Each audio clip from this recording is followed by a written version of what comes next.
기도드립니다.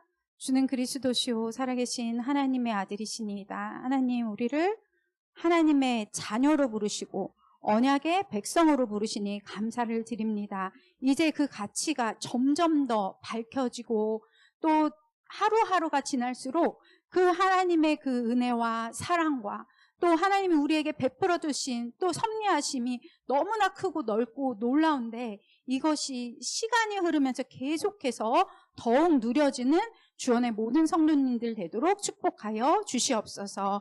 은혜를 감사드리며 우리 주 예수 그리스도의 이름으로 기도드렸습니다. 아멘. 하나님의 말씀, 오늘 이제 지난주까지 우리 렘넌트들이 창세기에 대해서, 창세기 잠깐 복습해 볼까요? 우리 렘넌트들. 창세기는요, 누가 쓴 거예요? 누가 썼어요? 우리 렘넌트들이 대답해 보세요. 창세기는 누가 쓴 거예요? 시은아, 누가 썼어? 모세가 썼어요. 그러면 이제 이렇게 생각하는 사람들도 있어요. 야, 거봐, 성경은 하나님 책이라며, 하나님 쓴 책이라며, 사람이 쓴 거잖아. 그러니까 이것도 사람이 쓴 책이야 라고 이렇게 이야기하거든요. 저자가 다 있으니까요. 그런데요, 이렇게 생각해 보세요. 우리가 편지를 쓸 때 누가 이렇게 불러줘요. 이 사람이 있는데 편지를 쓰는 A라는 사람이 이제 그 B라는 사람이 있고 C라는 사람에게, A라는 사람이 C라는 사람에게 편지를 쓰려고 해요. 그런데 A라는 사람 B 사람에게 불러줬고 B 사람이 이걸 썼어요. 그러면 우리가 이거를 A가 썼다고 해요? B가 썼다고 해요? 불러준 사람은 A고요. 그걸 이렇게 손으로 쓴 사람은 B고요. C한테 줬거든요. A가 C한테 주는, 이렇게 C한테 이렇게 얘한테 해줄 말이 있어서 이렇게 썼어요. 그러면 집중해서 보세요. 지금 왜 이 시간에 집중을 자꾸 못하게 하는 사단이 있거든요. 어떤 일이 있어도 나는 집중해서 예배를 드릴 거야 딱 생각하시고 집중해 보세요. 보세요. 그러면 A가 쓴 거야, B가 쓴 거야? 주원아, 누가 쓴 거야? A가 쓴 거야, B가 쓴 거야? 왜? B가 썼는데? 그렇죠. 누구의 그 전달하고자 하는 메시지가 들어갔습니까? A가. 그래서 성경을 쓸 때는요, 성경을 하나님의 책이라 하는 이유는 저자가 있지만 하나님이 모세를 통하여서 모세에게 감동을 주셔서 쓴 거예요. 그러면 이 말씀은 하나님이 주신 책이에요. 모세가 쓴 책이 아니라. 이해되셨지요? 그러면 창세기를 통해서 우리는 무엇을 배웠냐? 하나님이 온 우주를 창조하셨구나. 이거 배웠어요. 창세기를 통해서 인간에게 왜 불행이 찾아왔는가? 사단의 존재에 대해서 우린 배웠어요. 이거를 완전히 하나님이 해결하신 해결도 배웠어요. 그리고 이 해결을 주셨음에도 불구하고 사람들이 불행에 빠지는 이유도 배웠고, 그 가운데서도 하나님은 또 하나님의 백성들을 세워 나가면서 그들을 하나님이 창조하신 하나님께서 온 우주를 이끌어 가시는 데 있어서 대표적인 사람들, 아브라함 낳았고, 또 누구 낳았어요? 아브라함 아들 누구예요? 이삭 낳았고, 이삭의 아들 야곱이 낳았고, 야곱의 아들 누가 낳았어요? 요셉. 그러니까 이렇게 아들들이야. 이렇게 이 네 사람의 인물을 통해서 하나님 뭐를 알려주셨냐? 지난주 말씀은 내가 모든 것을 다 통치하고 있어. 너희들의 개인의 삶까지 내가 다 다스리고 있어. 이거를 모두에게, 우리에게 알려주셨어. 창세기를 통해서. 그러면 오늘부터는 어딜 나갈 거냐면 이제 출애굽기 나갈 거거든. 출애굽기도 저자가 누구일까요? 힌트를 주자면 창세기, 출애굽기, 레위기, 민수기, 신명기까지 저자가 같아. 앞에 5권은. 누구겠어 그러면? 모세야. 그러면 모세가 이 아브라함, 이삭, 야곱, 요셉, 지금 이때는 모세가 태어나지 않았을 때야. 태어나지 않았을 때 일을, 창세기를 어떻게 기록할 수 있었을까? 태어나지도 않은 몇 천 년 전의 일을 하나님의 감동으로 기록을 했다라고 이야기를 해요. 그리고 이제 오늘부터 나오는 출애굽기에는 이제 모세가 나와.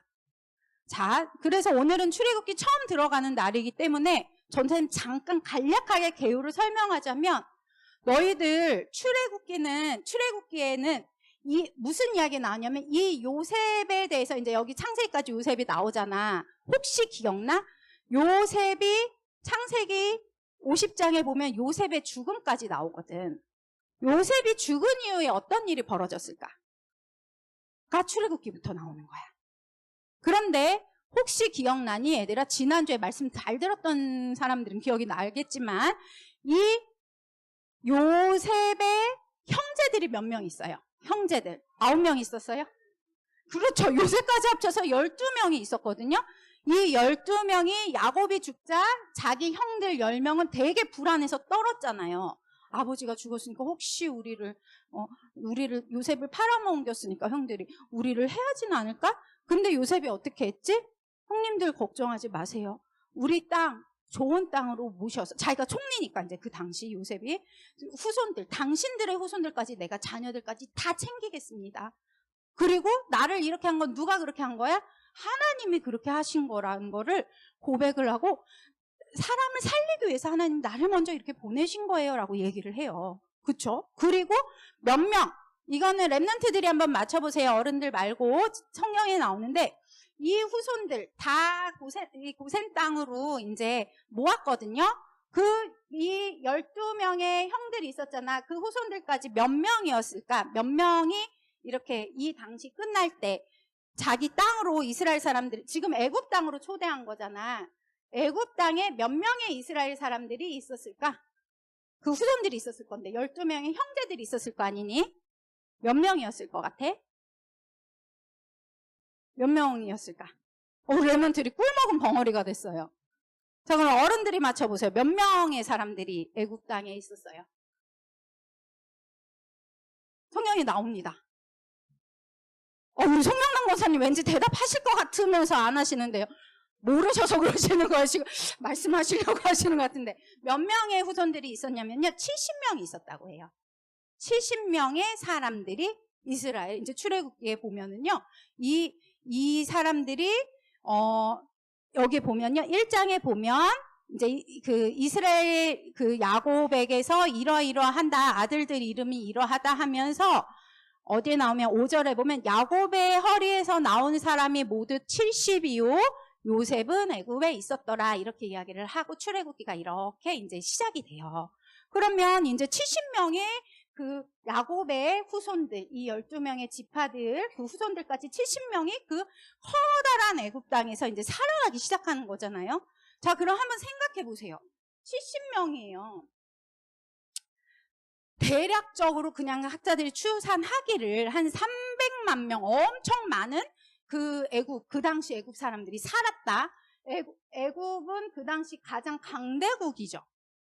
시기적으로 따지자면 우리 랩런트들 이때 우리나라는 약간 어느 시대였을 것 같아. 이때 이거를 약간 BC 예수님 오시기 전으로 우리가 이렇게 설명하자면 예수님 오시기 전에 한 몇 년 정도 전의 일이라고 얘기를 하냐면 한 1500, 학자마다 좀 다르대요. 1500년 전 혹은 1300년 전으로 이렇게 본다고 해요.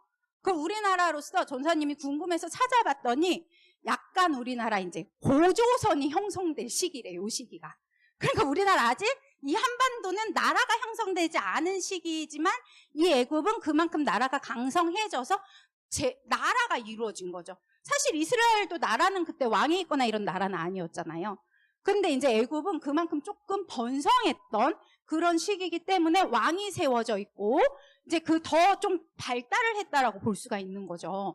그런데 이 시기에 자 전사님이 이 출애굽기 개관을 왜 하느냐 이 관점으로 출애굽기를 보면 너무나 은혜롭게 출애굽기를 읽을 수 있기 때문에 그래요.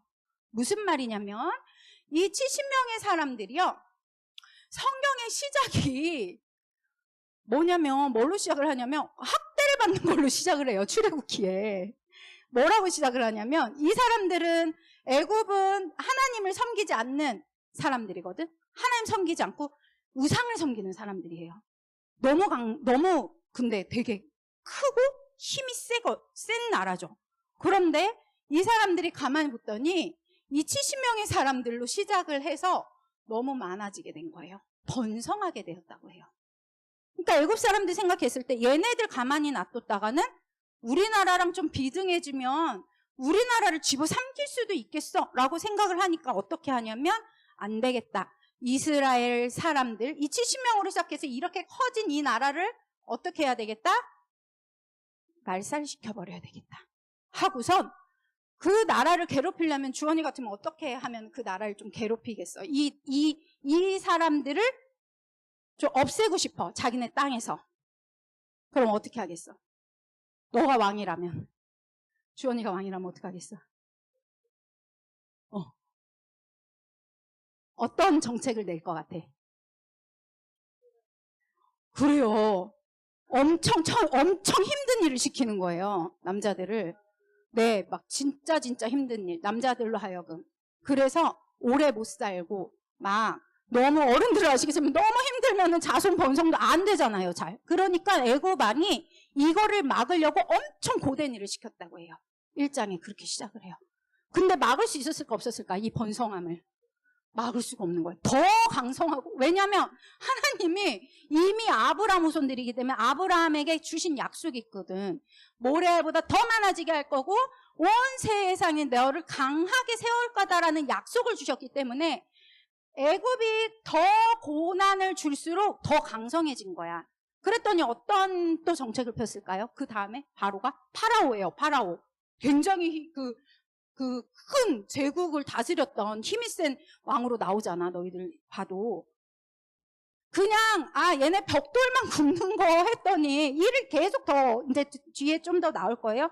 그랬더니 더 줄어들 줄 알았더니 더 강성해지니까 나중엔 급기 어떤 정책까지 쓰는 줄 알아요? 산파들을 시켜서 아들이거든 어떻게? 죽이래요. 산파들을 시켜 그런 끔찍한 일을 하는 거예요. 엄청 강대국으로 보이고 엄청 화려해 보여도 얘들아 마귀한테 속한 사람들은 다 똑같아.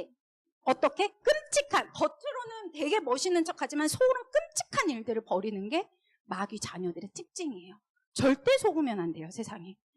어떻게 그런 일을 펼칠 수가 있어? 지금 세상 사람들은 막 되게 멋진 것처럼 얘기하고 자기가 되게 도덕적이고 윤리적인 것처럼 얘기할 때 되게 많거든요. 그럼 생각하셔야 돼요. 아무리 그래도 헛누덕이구나 생각하셔야 돼요. 적어도. 무슨 뜻이에요? 불신자들은 어쩔 수가 없어요. 그러니까 자기네들이 더 높아지기 위해서 어린아이들을 죽이라는 거죠. 여자거든 살려두고 남자거든 죽여라. 산파들한테 그랬는데 다음에 자세히 나올 거예요. 이런 내용들이. 근데 산파들이 누구를 경외함으로? 하나님을 경외함으로 죽이지 않았어요. 왕이 불러들여서 산파들을 불러서 네 왜 감히 명령을 어기냐 이랬을 때 뭐라고 해요? 제가 죽이려고 했는데요. 히브리 사람들은 그러니까 다시 말하면 이스라엘 사람들은요. 애굽 사람하고 달리 너무 여자들이 힘이 좋아서 내가 가기도 전에 이미 아기를 낳았는데 어떻게 죽입니까? 이렇게 얘기를 해요. 그러니까 이 얘기를 들은 애굽 왕은 또 뭐라고 하는지 알아요? 더 강력하게 얘기합니다. 이제는 아예 대놓고 이제 도덕 윤리도 필요 없어요. 아기를 어떻게? 그냥 2살 밑에 남자애들은 다 그냥 죽여버려라 라는 명령을 내리는 걸로 출애굽기가 시작을 해요. 자, 여기서 우리 한번 생각을 해봐야 돼요. 자, 여기 이스라엘 사람들은요. 그래도 이스라엘 사람들은 이스라엘 여기 이제 야곱의 후손들이라고 볼 수 있어요. 야곱의 또 다른 이름이 이스라엘이니까요. 하나님 언약의 백성이에요. 언약의 백성들을 하나님은 계셨다니까요. 그리고 약속을 한 상태라니까요. 근데 얼마나 힘들었겠어요. 우리가 이렇게 그냥 몇 줄로 접해서 그렇지.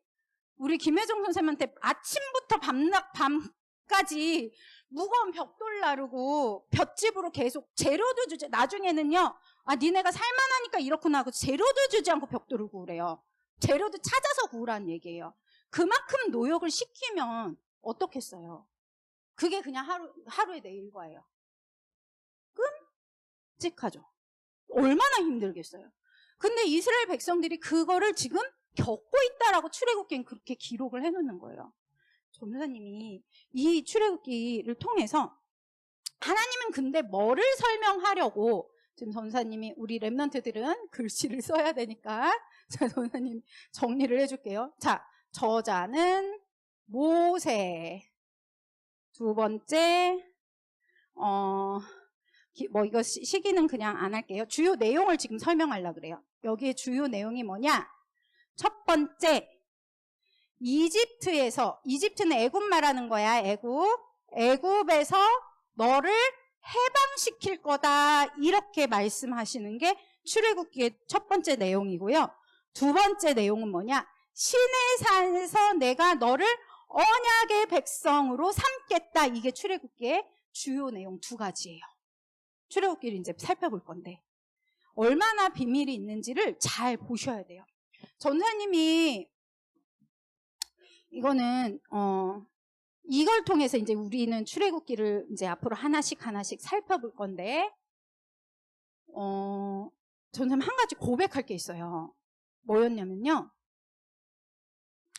우리 랩런트들은 정말 자랑이 뭐예요? 랩런트들의 큰 자랑은 뭐예요? 에이미 선생님이 지금 아주 그냥 100점짜리 태도로 말씀 듣고 있는데 에이미 선생님은 가장 큰 자랑은 뭡니까? 아, 정말이에요? 아, 예수님이래요. 우와, 멋집니다. 우리 상 줘야 된대요. 네. 동윤이의 가장 큰 자랑은 뭐예요? 예수님이야, 동윤아? 그렇게 대답하기엔 좀 양심에 찔려? 자랑할 거가 뭐야? 너에게 가장 큰 자랑은? 없어? 없는 것 같아. 자, 자랑할게. 나 지금 뭔가 떠오르지 않는다. 잘 들으세요. 그러니까 지금 여기 전교 1등 하는 친구 만약에 있다면 사실 그게 먼저 떠올랐을 수 있어요. 전교 1등 좀 자랑이잖아요. 전교 1등 뭐 아무나 하나요? 아니면 여기 집이 한 5채, 6채 있으신 분 있으면 내가 여러분 자랑 뭡니까 했을 때 살짝 그게 딱 떠올릴 수 있지 않아요? 근데 지금 내 머릿속에 지금 동윤이처럼 별로 자랑할 게 없는 것 같은데? 라는 분 계세요? 그렇다면 진짜 축복의 사람인 거가 이제 출애굽기를 통해서 그 말씀하시고자 하는 거예요. 나 자랑할 게 별로 없는데. 너의 자랑은 내가 되겠다예요, 예수님은. 하나님이. 그게 출애굽기에 이스라엘 사람들한테 하시고자 하는 말씀이세요. 내가 너를 언약의 백성 삼겠다는 너의 자랑이 내가 되고 나의 자랑이 네가 될 거야. 이게 언약의 백성이거든요. 사실 제가 지금 열흘 전? 아니면 한 2주 전에 진짜 마음속으로 하나님한테 눈을 거의 의식이 있는 그 시간에 기도하는 시간 계속 하나님께 그 질문했던 거 있거든요. 제가 오늘 정말 어떤 질문을 했냐면 이제 제가 이제 권사님하고 예수님을 잘 믿는 권사님들하고 같이 대화를 하다가 한 권사님이 이런 질문을 한 거예요. 그런데 우리가 이런 상황이 있어요. 이 집도 이 사람도 너무 잘 믿어. 예수님 너무 잘 믿고 예수님 너무 잘 믿어. 근데 우리 그럴 때 있잖아요. 이 사람은 저도 보거든요. 그런 사람을. 예수님을 둘 다 너무 잘 믿는데 하는 일마다 너무 잘 되는 것 같은 집 있죠. 그런 개인 있잖아요. 하는 일마다 너무 잘 돼. 이 사람은.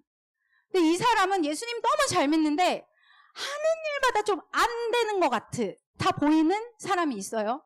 근데 그거를 이제 전도사님한테 질문하는 거예요. 왜 그러는 거지? 근데 전도사님이 답은 알고 있었어요. 왜 그러는 거예요?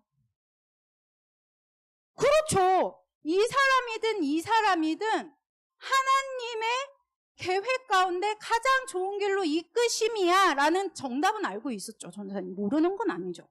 그런데 그렇게 말하기가 싫은 거예요. 왜 싫었을까요? 전도사님이. 전사님도 똑같은 고민을 하고 있었거든. 그러니까 알기는 우리 머릿속으로 예수는 그리스도 모르는 사람 여기 없어요. 다 알아요. 그래서 모든 문제 해결할 때 모르는 사람이 있나요? 아무도 없거든요. 그런데 그런 의문점들이 생길 때가 있는 거예요. 전사님도 학교에서 지내다 보면 하나님 도대체 이거를 왜 이렇게 나한테 하신 거예요? 근데 하나님이 너에게 가장 좋은 걸 주기 위함이다 이렇게 말씀하시거든요. 근데 이해가 안 되는 경우들이 저만 그럽니다. 생기잖아요. 그러니까 알아요. 머리로는 가장 좋은 거 주시는 거지. 근데 속으로 그게 막 납득이 안 되면은 하나님한테, 그런데 하나님 이건 좀 너무 이런 때가 있거든요. 근데 여러분들 그런 것들이, 그 고민 조금 심각할 때는 정말 기억하셔야 돼요. 내가 신앙이 한 단계 쑥 업그레이드 될 수 있는 좀 그 시간으로 삼으셔야 돼요. 그냥 그 질문거리를 이렇게 덮어두지 마세요. 하나님께 계속 질문해야 돼요. 근데 그 질문을 했을 때 전사님이 한 2주 동안 계속 하나님께 질문, 뭐라 그랬냐면 하나님 앞에서 답 알고 있지만 하나님 저는 말을 안 할 거예요. 전사님 약간 성격이 좀 독특한 것 같아요. 전사님 생각해도 고집이 조금 세거든요. 제 주변 사람들은 제 고집을 진짜 너무 고집 세다고, 저희 엄마 아빠가 항상 어떻게 애 셋을 키우는데 보림이는 다 좋은데 고집이 너무 세. 이 말씀은 진짜 지금도 하세요. 고집이 너무 세서 어릴 때 전 지금도 기억나요. 목사님이 아빠가 뭐를 잘못했다고 하래요, 저보고. 근데 어린 마음에 아무리 생각해도 잘못한 게 없는 거예요, 제가. 한 7살 때인가? 근데 목사님 되게 무서웠단 말이에요. 야단을 치실 땐. 평상시엔 되게 좋은 아빠지만 야단은 되게 무섭게 치시니까 무서운 얼굴로 비를 하는 거죠. 빨리 잘못했다고 말하라는 거죠. 그러면 저희 엄마 표현으로 목사님이 인상을 쓰기 전, 말하기도 전에 보이사모님은 싹싹 빈대요. 뭘 잘못했건 말건 그거는 이제 나중 문제. 우선은 아빠한테 야단 맞기 싫으니까 내가 뭐도 잘못했고 싹싹 빈다는 거죠. 근데 이게 사람마다 약간 좀 기질과 성향이 좀 다르요. 저는 끝까지 안 빈다는 거예요. 사람의 오장육부를 다 뒤집어 놓고 나서 근데 제가 지금도 기억나요. 그때 사건은. 잘못한 것 같지 않은데 잘못했다라고 얘기하라니까 제가, 근데 너무 무섭게 아빠가 야단을 치니까 제 사지가 돌아간 거예요. 팔다리가 돌아간 거예요. 제 분을 이기지 못하고. 그래서 목사님 그때부터 저한테 그렇게 심하게 야단 안 쳤대요. 너무 놀래가지고 애가 경기하듯 사지가 돌아가니까.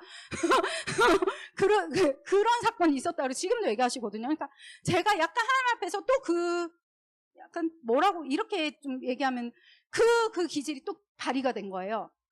말하지 않을 거예요, 하나님. 왜냐면 하나님이 나한테 증인이 되라고 했는데 증인 될 수 없으니까. 제가 그 생각을 한 2주 하고 있었어요. 계속. 몇 가지 궁금한 점이 있었거든요. 그리고 풀리지 않는 의문점이 계속 있는 거예요. 그래서 답을 알지만 하나님, 제가 그걸 입 밖으로 내려면 하나님이 나를 설득시켜 주시지 않으면, 그렇지 않으면 하나님 나는 위증 아닙니까? 내가 본 것도 아니고 느낀 것도 아닌데 그걸 어떻게 말해요? 그래서 그 권사님 그 얘기할 때 제가 뭐라고 답했는지 알아요? 나도 모르겠어 라고 대답했어요. 기도해봐. 기도하면 하나님이 알게 하시겠지. 왜냐면 차마 하나님이 역사하신다는 거 정도는, 그거 정도는 믿는데 내가 그거에 대한 이렇게 정확하게 내가 설명을 하기가 너무 부끄러운 거예요. 전도사님이 안 믿고 있으니까. 잘 모르겠으니까. 그래서 전도사님도 모르게 기도해봐. 나도 잘 모르겠어 라고 이야기를 한 거죠. 그리고 제가 한 2주 계속 하나님한테, 하나님, 그런데 오늘 제가 대예배 시간에 오늘 제목이 뭐였어요? 그 대예배 제목이? 증거가 있어야 됐어요. 제가 너무 깜짝 놀라. 제가 이거 제목도 지금 모르고 그걸 딱 깨닫고 나서 아까 포럼하다가 제목이 이거였다는 거를 알게 됐거든요. 무슨 말이냐면 제가 하나님한테 계속 했던 말이 이거예요. 증거가 없는데 어떻게 얘기해요, 하나님? 나는 그거를 내가 맛보지 못했는데, 체험하지 못했는데 내가 얘기할 수 없습니다. 더 잘 되는 거, 더 안 되는 거에 대해서 그러니까 속마음에 뭐가 있냐면 나는 안 되는 측에 있는 거예요, 내가. 그러니까 자랑할 게 별로 없는데 하나님, 어떻게 뭐를 자랑하려고 막 이렇게 얘기를 합니까? 난 증거가 없는데요, 하나님. 이 얘기를 계속 하나님하고 얘기를 했던 거예요. 하나님, 증인되고 싶은데 하나님이 나를 깨닫지 않게 해주셨으니까 나는 말을 할 수가 없다. 이제 이거였어요, 저는. 그런데 오늘 탁 말씀에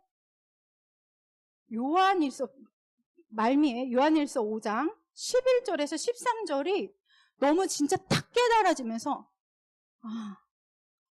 하나님 뭐라고 하시냐면 증거는 나다. 전사님 이 말씀 제가 전하기도 여러 번 전했을 거예요. 모르는 게 아닌데 이 시간이 그래서 저는 지금 그 얘기를 하는 거예요. 오늘 출애굽기 강의를 해야 되고, 그러니까 설교를 해야 되고, 이 말씀의 핵심이 내가 너를 언약의 백성으로 삼을 거야. 이거는 너 나만 바라보고 내가 너의 방법이 될 거고, 내가 너의 증거가 될 거고, 이거를 계속 설명하심이거든요.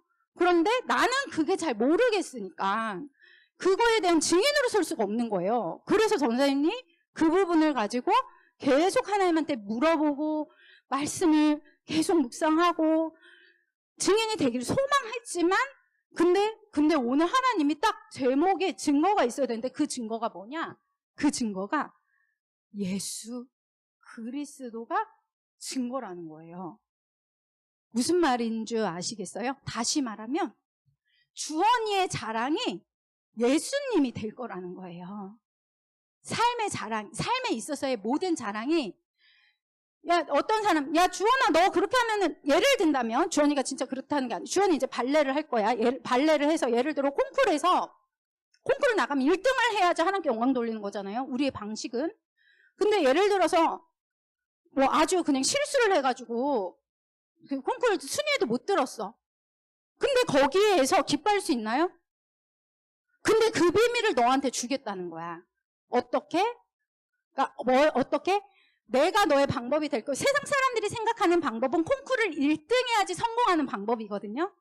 그게 바로 이사야서 60장에 나오는 다시는 낮에 해가 너를 비치지 아니하고 밤에 달도 너를 비치지 않을 것은 나 여호와가 너의 빛이 된다라는 얘기예요. 무슨 말인지 알아요? 그러니까 세상 사람들의 방법은 콩쿠르를 1등해야 성공하는 거예요. 근데 하나님 방법은 그게 아니라는 거예요. 언약의 백성은 내가 너에게 다른 길이 있거든. 내가 너를 성공시키는, 내가 너를 책임지는 다른 방법이 있거든. 어떠한 상황에서든지 그거 내가 이루고야 말 거야. 그 하나님의 방법이 있다라는 걸 알려주시는 게 출애굽기예요. 너무 대단하지 않아요? 제 전사님 오늘 말씀을 들으면서 이제 말할 수 있겠구나. 나의 자랑이 오직 예수 그리스도라는 거 이제 말할 수 있겠구나 했어요. 왜냐면 전사님이 어떤 경우에는 나보다 더 잘난 사람들이 너무 많아. 그리고 주변에서 보자면 왜 이렇게 부자가 많아요? 주변에. 그리고 왜 이렇게 잘난 사람들이 많죠? 그러면 우리 되게 낙심돼요. 하나님 자녀라고 하는데 별로 힘이 없어 보이고 막 쭈그레 보이잖아요. 그건 너무 싫잖아요. 그 느낌이. 그러니까 뭐라고 해요? 이 예수가 그리스도 막 선포되는데 그거는 그거고 그냥 쭈그란 삶은 쭈그란 삶이 되는 거죠. 근데 그러고 쭈그란 삶 살고 있는 이 백성들을 하나님이 이제 흔들어 깨우기 시작하는 거예요. 되게 쭈그란 삶으로 만들어 놓고 뭐라고 하냐면 내가 자랑이 되는 삶으로 너를 만들 거다. 내 방법이 따로 있으면 알 거다. 그럼 모세한테 이제 뒤에 나오겠지만 가서 바로왕에게 말해라 했을 때 얼마나 가진 것 없는 이 모세가 할아버지가 지팡이 하나 들고 파라오 앞에서 내가 내 백성 이끌어 가겠다 이게 말이나 되는 방법이 아니잖아요. 그렇지 않아요? 그건 세상적인 방법으로 있을 수가 없는 일이니까 모세도 뭐라고 얘기하냐면 못 가겠다고 해요. 조금 위안은 돼요. 모세도 그랬구나. 조금 위안이 되는 부분들이 성경에는 많이 있죠. 모세가 계속 못 가겠다고 하죠. 몇 번이나 못 가겠다고 하죠. 왜? 말이 안 되는 방법이잖아요. 그렇게 쭈글한 백성의 그 중에서도 도망자였던 이 모세가 지팡이 하나 들고 가서 내 백성을 내가 하나님께 피해 제사 드리러 가겠다고 하는 게 말도 안 되는 일인데 그걸 하러 가겠다라고 이야기하는 거죠. 그런데 하나님이 막판에는 뭐라고 하세요? 진짜 화를 내시면 막판 처음에는 막 이렇게 달래세요. 그러니까 달랠 때 들어야 돼. 달래시다가 막판에는 너를 바라시며 네 입을 지은 자가 누구고 너를 보낸 자 누군데 너 지금 내가 함께 하겠다고 하지 않냐? 내가 너의 방법이 되겠다고 하지 않냐를 나중엔 꾸짖고 결국엔 모세가 가거든요. 출애굽기의 그 상황을 보면 자 지금 이제 잠깐 정리를 할게요. 그 내용이 이제 앞으로 계속 자세히 나올 거예요. 재밌겠죠? 출애굽기는 너무 재밌는 우리에게 주시는 메시지가 너무 많은 하나님의 말씀이에요. 뭐라고 하냐면 오늘 여기 보니까 굉장히 이제 학대를 계속하고 너무 엄하게 했다. 그러니까 약간 내가 지금 조금 버거워요 하는 사람 혹은 나 내 인생에 있어서 이거 자랑이에요 하는 거 있죠. 그거가 내려놔줘야 돼요. 그러니까 내 인생에서 이거 자랑이에요가 없어요가 차라리 나을 수도 있어요. 어떤 면에서. 뭔지 알죠? 그러니까 나 인생에 있어서 이거는 좀 내가 자랑인데요 하는 그거를 하나님은 내려놓기 원하세요. 그리고 뭐 하길 원하시냐? 너의 자랑은 내가 될 거다. 예요. 앞으로 너 두고 봐. 하나님이 그러시는 거예요. 두고 봐. 내가 널 어떻게 만드는지. 두고 봐. 그게 바로 이번 원단 메시지 이사야서 60장 22절이에요. 때가 되면 나 여호와가 이루리라. 너 두고 봐라. 내가 네 인생을 어떻게 만들지? 주여가 두고 봐라. 하나님이 너를 어떤 계획을 갖고서는 지금 이루어 가시는지. 좀 예배 시간에 떠들어도 괜찮아요. 조금 집중하지 못해도 우리가 좀 실수해도 괜찮아요. 뭐만 있으면 되냐면 나의 자랑이 예수 그리스도가 되는 순간 그게 이제 하나님을 진짜 찬양하는 거고 그게 하나님의 영광이 되는 거고 그게 바로 창세기 1장 26절에 나의 창조에 하나님의 목적이 여기에 있어요. 나를 지으신 목적이 다른 우상들 한번 생각해 보세요.